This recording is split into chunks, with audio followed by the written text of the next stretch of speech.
Riavanao tompo dia mbola ampitono amintsika rehetra trano ny fahasoavana sy ny fiadanana avy amin'Andriamanitra Ray sy Jesosy Kristy tompontsika. Amen.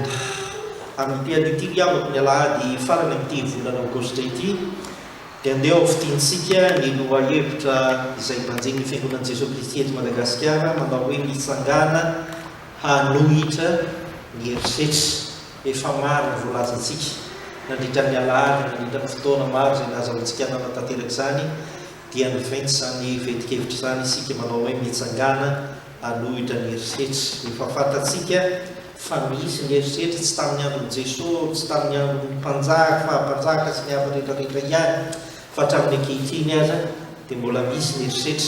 Ary ny tena mampalahelo ny avako dia ity: tovomia mahazo vahana, tovomia mahazo laka izany herisetra izany.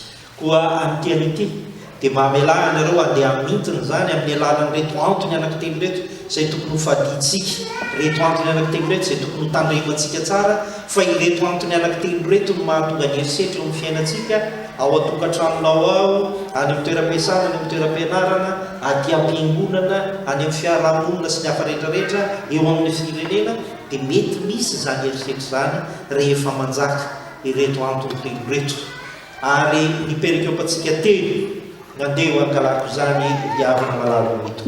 Ny voalohany ary dia raha isombokontsika ao amin'ny mpanjaka voalohany toko faraika amin'ny roapolo andininy fahafito ka hatramin'ny andininy fahasivy ambin'ny folo. Mpanjaka voalohany toko faraika amin'ny roapolo andininy fahafito ka hatramin'ny andininy fahasivy ambin'ny folo. Antony voalohany ao riavana dia izao: ny mahatonga ny herisetra dia tsy ninona akory fa ny fialonana sy ny fitsiriritana. Izany no mahatonga ny herisetra riavana, ny fialonana sy ny tsiriritana. Raha mbola misy foana ny fialonana sy ny tsiriritana dia tsy maintsy misy ihany koa izany atao hoe herisetra izany. Riavana malalo amin'ny tompo, i Nabota Jezirelita dia mba nanana ny tanindrazana izay mba anjara nomeny Jehovah Andriamanitra azy ary nikarakarainy tsy folo tamitsy izany zavatra izany. Kanefa rehefa tonga ny mpanjaka, ilay be voninahitra, ilay manam-pahefana, ilay vomiteny dia ikena sy akatoavana ny zavatra rehetra nataony, dia naniry sy nitsiriritra izany tanindrazana Nabota izany. Ary avy hatrany kosa Nabota dia nieritreritra ny maharo izany ka niteny mihitsy nanao hoe tsy hanomehanao ny tanindrazako aho. Tsy mivakina tamintsika moa izany rehetrarehetra izany any. Ka ity mpanjaka ity raha ny tena marina dia nalahelo natao.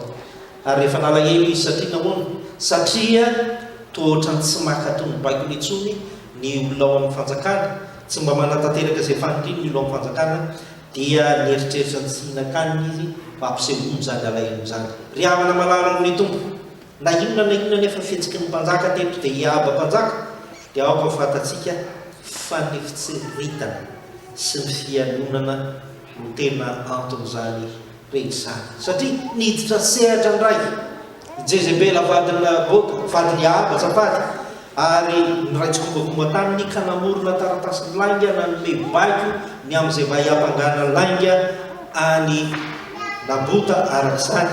Ary dia hitasika ao amin'ny mpanjaka voalohany toko faraika amin'ny roapolo andininy fahasivy no manao hoe nihampangazy ireo izay tena ratsy indrindra teo, ka nanao hoe efa niteny ratsy an'Andriamanitra sy ny mpanjaka ianao, dia eto mivoaka izy ka toray vato ho faty.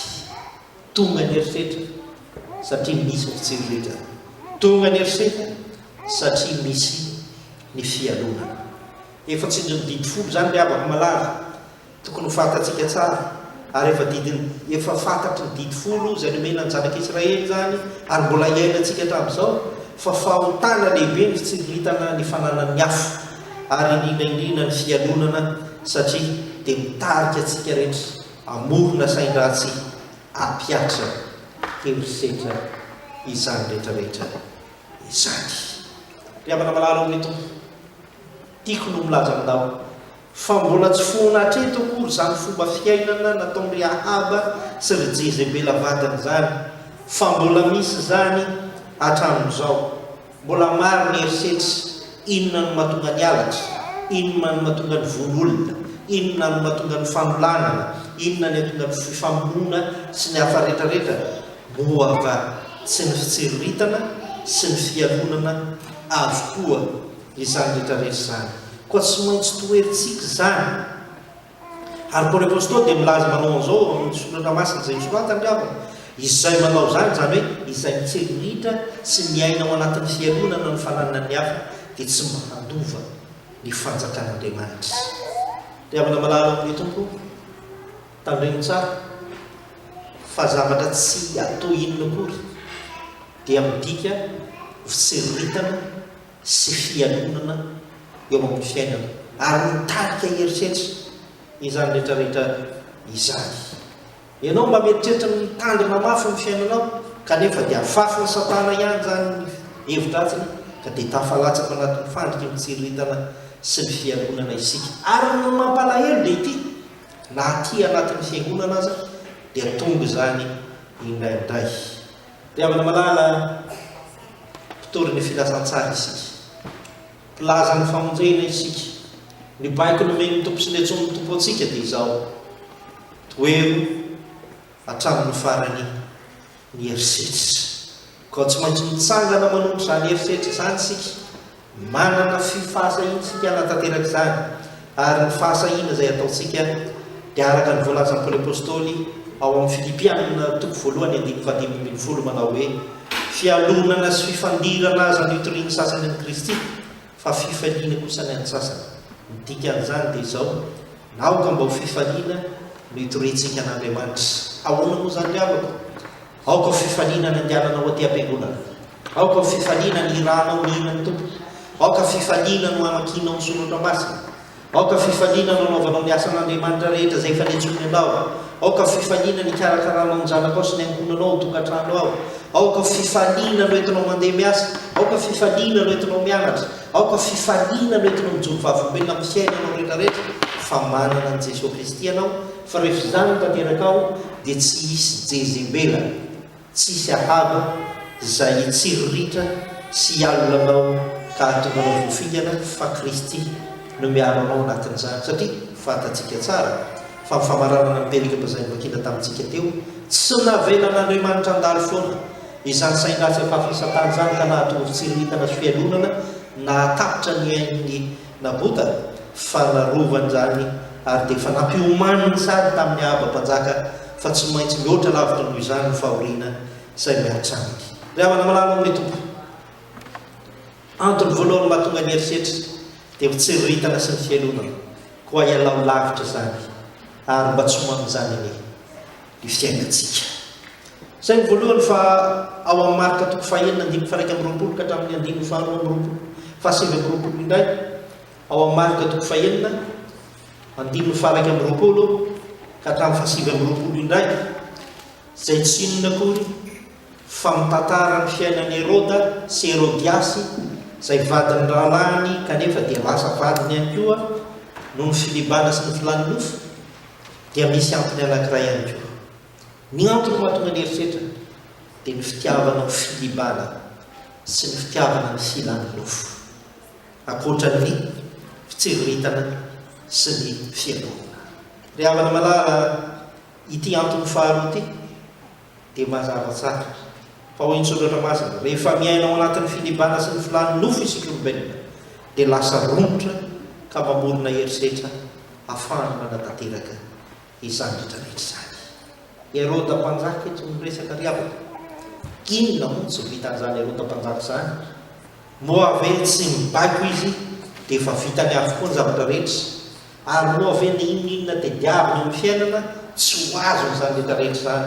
Ary dia na i Filipo rahalahy aza izay nanambady an'i Herodiasy dia tsy nataony inona akory fa noho ny apitaka dia azo ny vadiny ihany koa izany Herodiasy izany. Satria noho n'inona? Noho ny filany nofo tafahoatra sy ny filibana teo aminy. Ka tao anatin'izany rehetrarehetra izany ry havana dia hoy ny 7:20 ary ny anina taminy hoe izy izany Herôda na inona na inona angatanao aminy dia mbeko anao hatramin'ny atsasaky ny fanjakako azy.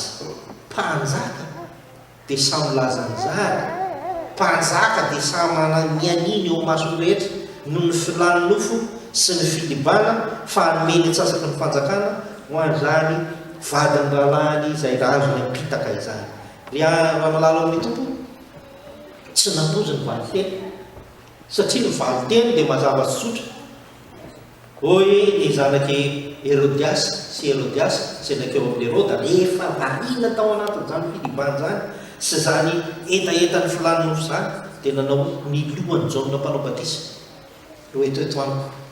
Nefa ny Hérode rehefa nilaza tokoa ao anatin'io rehefa mamaky tsara sika tena natahotra Hérode ary tsy mieritreritra tsy nanaiky mihitsy izy hoe hamono Jaona mpanao batisa zany fa fantany ihany tokoa no mety famarinany zany Jaona mpanao batisa zany fa saingy noho ny filany nofo sy ny filibana tafahoatra dia voatery tsy maintsy nanome nanatanteraka an'izany ihany izy ka nampamono any Jaona mpanao batisa. Ry havana malala amin'ny tompo, mbola misy koa ny Hérode sy Hérodias ankehitriny tahaka ny Ahaba sy Jezebela, mbola misy zany ary mbola maro no tsy mandeha araka ny fanahy ho amin'izany rehetrarehetra zany. Fa tadidio fa mila mandeha araka ny fanahy isika araka ny voalazan'ny Paoly apôstôly dia tsy ho tafalatsaka ao anatin'izany filibana sy ny filany nofo zany. Fa hoy Paoly apôstôly amin'ny Galatiana 5:1-10 manao hoe mandehana araka ny fanahy dia tsy hahatanteraka ny filany nofo ianareo. Tadidio havana malala fa Satana miasa, Satana tsy te hahitanao ifikitra amin'ny Jesosy Kristy zany.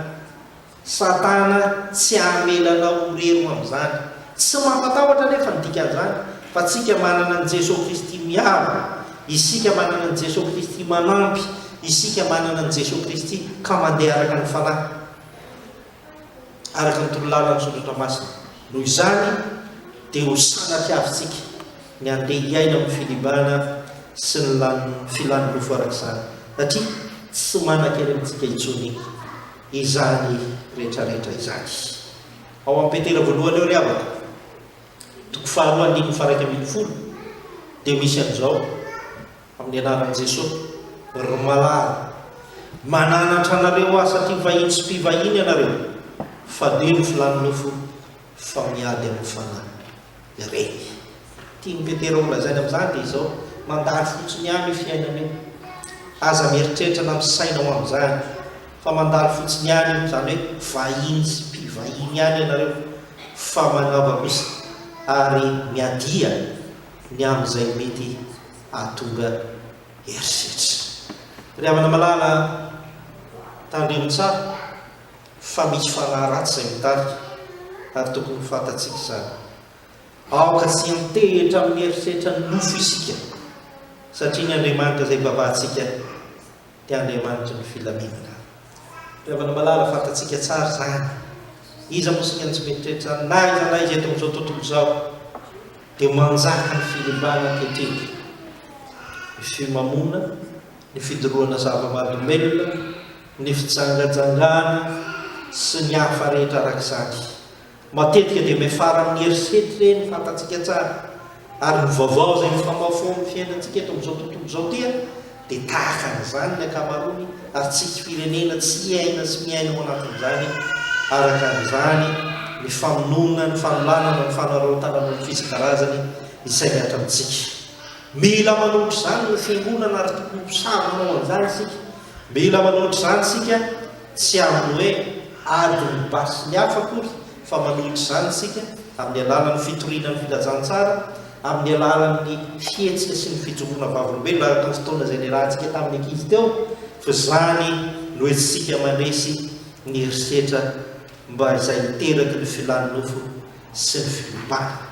Aoka mba tsy ho fiangonana pitsikera napana ratsy sy mpitsara fotsiny tsika, fa fiangonana tena miasa, manohitra sy mitaona ary mitaizany rehetra mba tsy ho tafalatsaka ao anatin'izany herisetra izany izay teraky ny filibana sy ny filany nofo. Izay ny faharoa. Ny antony faharoa dia izao: ny filibana sy ny filany nofo dia mety miteraka herisetra.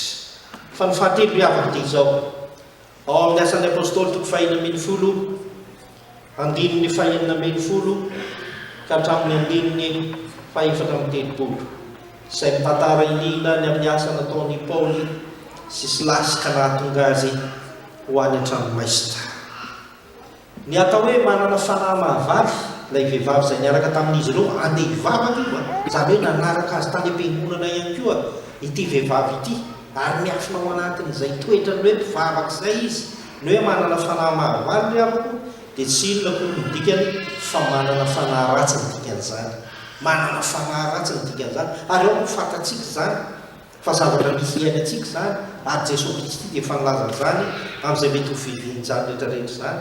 Ary dia izany fanahy mahavaly, fanahy ratsy ao anatin'izany no entiny mamory arena sy entiny mamitaka ireo olona rehetra izay mitoky aminy, ka dia voalaza fa ny tompony dia manan-karena tokoa roboka ao anatin'izany rehetrarehetra izany. Fa mitam-bahoaka nefa nataon'izy ireny, ary tsy voazao no misy an'izany fa efa tamin'izany fiandro Jesosy Kristy dia efa nisy izany rehetrarehetra izany tamin'ny andron'ny apôstôly. Satria hoy ny indrindra ny 17 lazan'izany, ireo lehilahy ireo dia mpanompon'Andriamanitra avo indrindra izay manoro anareo lalam-pamonjena. Izany hoe dokadokafana eo Paoly sy Silasy, dokadokafana eo ny mpianatra mitoro ny filazantsara, mba tsy ahitana azy fa manao zavatra ratsy izy ka misy fanahy ratsy ao anatiny ao ambadiky ny fiainany ao. Dia tsy izany anefa ny zava-nisy ry havako, fa tsikaritry Paoly apôstôly izany ka nahatonga azy androaka sy hanolotra ny fanahy manoto tao anatin'ity vehivavy ity. Io ny antony fahatelo. Ny antony fahatelo mahatonga ny eritreritra dia ny fitiavaka-rena sy ny famitaham-bahoaka. Ny fitiavaka-rena sy ny famitaham-bahoaka. Zava-misy izany iainan'ny fiangonana. Firifiry ny olona milaza azy mivavaka dia mamorona izao hoe fivavahana maro samihafa izao, tsy mana ratsy akory raha miteny izany, fa zavatra misy izany dia manao izao fampianarana rehetrarehetra izay mba hahatonga azy hanan-karena izany. Ary tsy gaga tsika fa misy matetika ireny olona hafa ireny dia toa lasa manan-karena tampoka eo ny fiainany sy ny hafa rehetrarehetra. Tsy vaozao izany fa efa tamin'ny andron'ny apôstôly, tamin'ny andron'ny fiangonana tany am-boalohany dia efa nisy izany rehetrarehetra izany. Ary dia nampalahelo ry havako dia niatra tamin'ny eritreritra, niatra tamin'ny Paoly sy Silasy ny eritreritra, ka dia tany am-ponja, tany an-dranomaizina izy araka izany.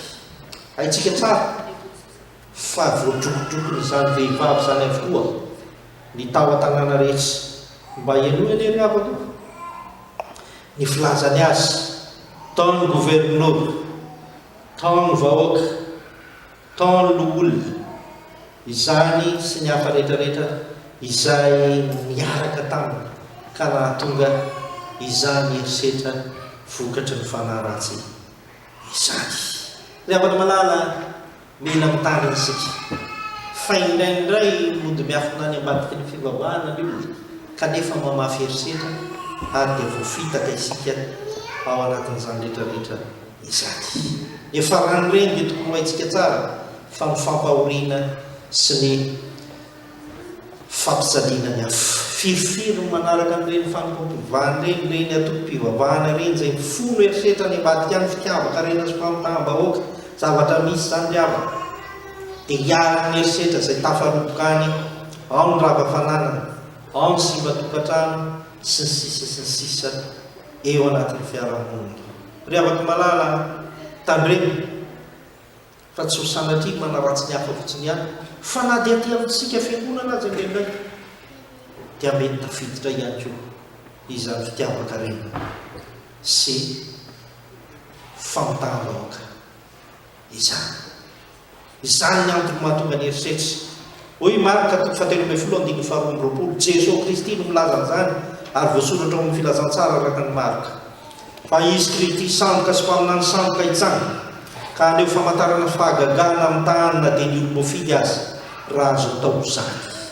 Dikan'izany mety misy olona tokoa mety mahavita fahagagana mahataitaitranao, mety misy olona tokoa mety mahavita zavatra hafa mahataitaitranao dia anaraka an'izany ianao. Ary Jesosy rehefa niteny izany mety hisy izany tena havita fahagagana eo anatrehanareo, havitanao mitsangana manasitrana fotsiny ao sy sisa sy ny sisa. Ka raha ohatra ka ny mahamaiky anao ny hitsangana, ny mahamaiky anao no sitrana mihitsy ny sisa sy sisa, satria hoe izay ny maha-olombelona antsika, izay ny tadiaviny eto amin'ity fiainana ity, dia hisy izany fa mila fantarina ireny. Ry havako malala eto mila manana fahasahina tahaka ny Paoly sy Silasy sika ka mandroaka ny asany maizina any anatin'ireny izay miaoao any atsaitsika tsirairay aby ireny.